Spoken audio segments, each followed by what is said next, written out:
बद्रीनाथ जी गुरु जी को अलग आदेश, माँ भगवती को अलग आदेश, रांची वाले भैरव बाबा को अलग आदेश, आप सभी को आदेश आदेश। अघोरेभ्यो घोर घोर रात्रेभ्य सर्वता सर्वसेवेभ्यो नमस्ते रुद्र रूपेभ्य। यानी अघोर रूप में महादेव जब आते हैं तो वो रुद्र रूप में होते हैं। इतने दिनों में मैं ये समझ गया हूं कि मेरे चैनल के साथ जुड़े लोग अच्छे साधक होने के साथ अच्छे रिसर्चर भी हैं। ठीक है। अभी क्या हुआ, कुछ दिनों पहले मैंने उच्चिष्ट साधनाएं देने से मना कर दिया था, तो उच्चिष्ट चंडालिनी कोई मांग रहे थे, तो हमने बोल दिया कि उच्चिष्ट चंडालिनी नहीं करनी है, मैं आपको अच्छी साधनाएं दूंगा, उससे बेहतर साधनाएं दूंगा, गृहस्थ के लिए बढ़िया साधनाएं दूंगा। फिर घुमा के कान पकड़ा गया कि गुरुदेव आप एक काम करें, हमें मातांगी साधना दे दे। अब तो फंस गया मैं। अब मातांगी मांगा तो चाहे तो वार्ताली दो या फिर जो है उच्चिष्ट चंडालिनी दो, बात तो वही आती है। तो क्योंकि अब इस स्तर पे आप लोग रिसर्च कर रहे हैं और एक से एक आप लोग साधनाएं ढूंढ ढूंढ के निकाल रहे हैं, तो मैं एक चीज जानता हूं कि मेरे रोकने से तो आप रुकने वाले हैं नहीं। तो मेरे तरफ से ये एक प्रयत्न है कि मैं आपको आज एक मंत्र दे रहा हूं। ये जो अघोर रुद्र मंत्र है, ये वो 3 मंत्र है जो मैं खुद प्रयोग करता हूं अपनी सुरक्षा के लिए। देखो, जब आपको लोग जानने लगते हैं तंत्र क्षेत्र में ना, और जब आपकी थोड़ी भी ख्याति होती है तो आपके पीछे लोग लगने लगते हैं। या फिर जैसे आप लोग साधना करोगे, साधना करने के बाद आप लोगों ने किसी की भलाई कर दी, अब उसकी बुराई के लिए 2 तांत्रिक पड़े हुए थे, किसी अमुक ने उसकी बुराई के लिए किसी तांत्रिक को पैसा दे रखा होगा। अब वो तांत्रिक आपके पीछे पड़ जाएगा कि अच्छा, तो मेरे काम को इसने खराब किया, मेरा क्लाइंट खराब कर रहा, इसको भी परेशान करो। तो बहुत सारे तांत्रिक जो होते हैं, बहुत सारे अघोरी को आप देखिएगा जो गृहस्थ होते हैं, वो बड़े परेशान रहते हैं। आर्थिक, सामाजिक, कुछ ना कुछ उनका खटपट चलता रहता है। उसका कारण ये है कि कोई ना कोई उन पे क्रिया करता ही रहता है। जब आप एक स्टेज पे पहुंच जाओगे क्रियाओं में, तो आप पे कौन क्रिया कर रहा है ये आपको पता चल जाता है, कब क्रिया हो रही है वो पता चल जाता है। जैसे आज से 1-1.5 साल पहले मेरे साथ एक घटना घटी थी। किसी गुरु परिवार के साथ मेरी ठन गई थी, क्योंकि गुरु निंदा सुनना गलत है। तो उन लोगों ने दीपावली के 1 दिन पहले मुझ पे मारन का प्रयोग किया। अब उनका ये बैड लक था कि जिस समय उन्होंने प्रयोग किया उस समय मैं भी साधना में बैठा था, और मुझे पता चल गया कि उन्होंने ऐसा ऐसा मेरे साथ अभी किया है। हालांकि कोई असर नहीं हुआ, मैं तो बंधन में था। मैंने उनको फोन करके बोला कि देखो, ये आपने गलत किया और आइंदा से मत करना। ठीक है। तो एक स्तर पर जब आप पहुंचोगे तो आपको समझ में आने लगता है कि आसपास क्या चल रही है, कौन क्या कर रहा है। ठीक है। और उसके बाद आपको ये भी पता रहेगा कि क्या बोलना है, नहीं बोलना है, क्योंकि जब साधना में आप सिद्ध होते हो तो आपकी वाणी सिद्ध हो जाती है। तो आपको बहुत सोच करके बोलना होता है। जैसे किसी किसी से मिलोगे, वो बोल देगा अच्छा अच्छा आपके साथ ऐसा घटना घट रहा, आपके साथ, आपके ऊपर तो पूरा काला जादू है। और किसने किया था? अरे आपके घर में एक ऐसी औरत होगी जिसने ये किया वो किया। ऐसा कौन लोग करते हैं? जिनको कॉन्फिडेंस में अपने क्लाइंट को लेना होता है। जब आप सिद्ध हो जाते हैं ना, तो आप किसी को नहीं बोलिएगा कि उनके साथ क्या परेशानी है। मुझसे कोई पूछता है गुरुदेव परेशानी क्या है मेरे साथ, किसी ने कुछ किया है क्या, मैं बता दूंगा, तुम ठीक कर लोगे क्या? तो जब तुम ठीक नहीं कर सकते हो तो तुम पूछते क्यों, क्या क्या परेशानी है? हाँ ठीक है, तुम्हारे साथ परेशानी है, तुम्हें दिख रहा है कि तुम्हारा सामाजिक या व्यक्तिगत या कुछ भी जीवन ध्वस्त हो रहा, मतलब कहीं ना कहीं तो कुछ गड़बड़ी है। अब किसने किया, क्या क्या, इसको करके तुम क्या कर लो, जो चीज सुधार नहीं सकते। तो कहने का तात्पर्य ये है कि जब साधनाएं करेंगे तो बहुत तरीके की चीजों को आपको सामना करना पड़ता है, तो उसके लिए तैयारी पूरी होनी चाहिए। तो जो अघोर रुद्र मंत्र है, इसका एक खासियत है, इसका एक साधना विधि है। मतलब ऐसा कहूं कि जो राइट हैंड तंत्र का मार्ग है अघोर के अलावा, जो सात्विक मार्ग है तंत्र का, उसका ये सबसे पावरफुल मंत्र है।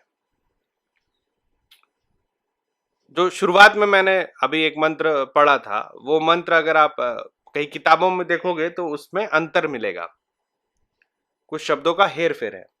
लेकिन मैं जो शब्द बोलता हूं, मैं वो शब्द बोलता हूं जो गुरुमुख से मुझे प्राप्त हुए हों और जिसका मैंने प्रयोग किया है। तो अघोर रुद्र मंत्र जो है उसको सिर्फ आप अगर याद कर लो, ठीक है, याद करके सुबह जब आप पूजा करने बैठते हैं तो इस मंत्र को पढ़ के 3 बार अपने शरीर को फूकना है। मतलब एक बार पढ़ा मंत्र को, उसके बाद अपने शरीर को फूक लिया, दूसरी बार पढ़ा फिर फूका, तीसरी बार पढ़ा फिर फूका। तो इससे क्या होता है कि आपके शरीर की पूरी बंदिश हो जाती है। अगले किसी वीडियो में मैं आपको दिशाओं का बंधन बताऊंगा कि मतलब उसको पढ़ के अगर आप चारों दिशाओं को फूक दो बंधन हो जाता है। तो ये सब ऐसे मंत्र है कि पढ़ के फूक दिया, ये अपना एक्टिविटी में ये आ जाता है। इसका साधना का विधि है, लेकिन अगर आपको इसको चलाना है किसी पे या किसी का कुछ ठीक करना है तो फिर अलग से मैं कभी आप फोन वोन करना तो बताऊंगा, क्योंकि इसका साधना विधि बताना सबके लिए अच्छा नहीं होगा। जो किताबों में दिया गया साधना विधि वैसा इसका कोई साधना विधि नहीं है, बहुत सरल साधना विधि है, लेकिन क्योंकि बहुत एग्रेसिव मंत्र है इसलिए इसको सिद्ध सबको नहीं करने दिया जाता है। आप मंत्र सुनो, ओम ह्रीम अस्फुर अस्फुर प्रस्फुर प्रस्फुर घुर घुर तर तन रूप चट चट प्रचट प्रचट कह कह बम बम बंदया बंदया घात्या घात्या हुम फट। ये पढ़ लेना और उसके बाद अपने शरीर पर एक फूंक मारना। ऐसा 3 बार करोगे तो आपका शरीर किसी भी तरीके का काला जादू या फिर बाहर का कोई अटैक हो, कोई एंटिटी हो वो, या फिर आप जहां बैठोगे उसके आसपास भी कोई भी अनवांटेड एनर्जी रहेगी, नेगेटिव एनर्जी में नहीं बोल रहा, अनवांटेड एनर्जी रहेगी जो काम की नहीं है, वो निकल जाएगी।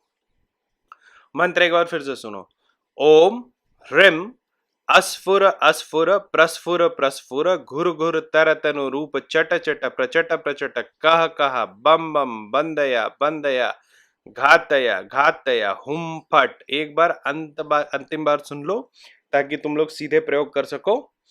ओम ह्रीम अस्फुर अस्फुर प्रस्फुर प्रस्फुर घुर घुर तर तन रूप चट चट प्रचट प्रचट कह कह बम बम बंदया बंदया घातया घातया हुम फट। अभी क्या है कि इस मंत्र को जैसे हमारे गुरु भाई विशालनाथ बोलते हैं कि मरी मुर्गी की तरह मत जापना। जैसे मैंने पढ़ा ना, बंदया बंदया घातया घातया, बंद बंद घात घात हुम फट नहीं चलेगा। इसका जो लय है उसी लय में इसको पढ़ के, इसके अलावा किसी भी लय में नहीं पढ़ना, इसी लय में इसको पढ़ना, बंदया बंदया घातया घातया हुम फट। तो ऐसा जब आप पढ़ोगे ना तो ये मंत्र तुरंत काम करेगा। कभी कभी ऐसा लगेगा कि आपको कि बहुत एनर्जी लो है, तब इस मंत्र का आप जाप कर सकते हो, लेकिन इस मंत्र का 24 से ज्यादा जाप मत करना, 27 कर सकते हो एट मैक्स, उससे ज्यादा इसका जाप मत करना, क्योंकि शरीर हमारा इस मंत्र को एब्जॉर्व करने के लिए हमेशा तैयार नहीं रहती है। ठीक है, किसी और तरीके से मरे मुर्गी स्टाइल में 108 जाप कर लो, कोई अंतर नहीं पड़ता। इस तरीके से आंख बंद करके अजपा करना, तो 24 27 के ऊपर मत जाना। कोई भी टेंशन होगा, किसी भी तरीके का एनर्जी अटैक होगा आपके ऊपर, इस मंत्र को अजपा करने मतलब मन में जाप करने से वो खत्म हो जाएगा। ठीक है, अच्छा अब इसको अगर सिद्ध करना है, अगर आप लोगों को साधना में जाना है, तो पहले तो मैं सबको नहीं दूंगा, पहले ही बता दे रहा हूँ। हाँ, तो आप मुझसे संपर्क करना, सीरियस साधक हो, दूसरों के लिए आपको ये मंत्र चाहिए तो मैं आपको दिन तिथि और समय बताऊंगा। ये साल भर ये मंत्र सिद्ध भी नहीं होता, इसकी ये खासियत है। ठीक है, लेकिन आने वाले 3 महीने में ये एक दिन ऐसा आने वाला है जिसमें कि ये मंत्र सिद्ध होगा, तो वो विधि मैं बता दूंगा, उसके बाद आप सिद्ध करके दूसरों की मदद करना। ठीक है, तो आज के लिए इतना ही। अगले वीडियो में मैं कभी और आपको दिशाबंधन का एक बहुत ही उत्तम मंत्र दूंगा। फिर से पुरानी बात है, अगर भूत प्रेत के बारे में पढ़ना चाहते हैं, एक किताब लिख रखा है मैंने, आप लोग उसको खरीदिए, पढ़िए, और वो अमेज़ॉन फ्लिपकार्ट जो भी होता है पूरे विश्व में हर देश में मिलता है। मुझसे डायरेक्ट बात करना है तो call me for app download करिए, उसमें रुद्रनाथ सर्च कीजिए और आप मुझे डायरेक्ट फ़ोन कर सकते हैं मेरे वेबसाइट पे, और